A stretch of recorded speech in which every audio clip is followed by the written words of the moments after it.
Welcome to pCloudy, your continuous testing cloud solution. Today, we will look at leveraging the Bitrise plugin to test apps faster. With many new technologies and strategies being introduced every day, the time taken to develop and release apps has gone from months and weeks to days and hours. And to stay ahead of the competition, it is crucial for enterprises to adopt new strategies and scale up efforts. Continuous integration and delivery are the core of the continuous testing strategy and have been the go-to strategy to test and release apps faster. Various CI/CD tools like Jenkins, Bamboo, etc. have helped organizations scale up their testing efforts and adopt continuous testing.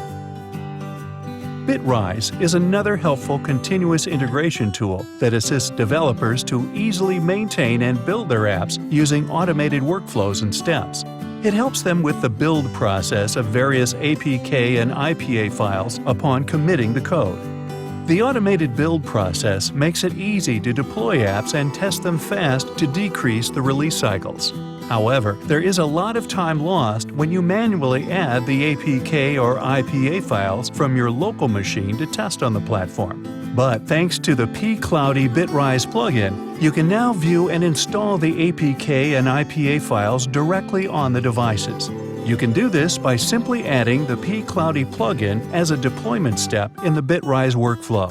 This way, you can save the time spent on uploading or downloading an APK or IPA from your local machine to the My App data. Simply include the pCloudy plugin on the Bitrise workflow and see your APK or IPA files listed automatically on the My App data. You can then install them directly on the devices and test the apps on the pCloudy platform. For more information on how you can use the pCloudy Bitrise plugin, simply follow the documentation links in the description box.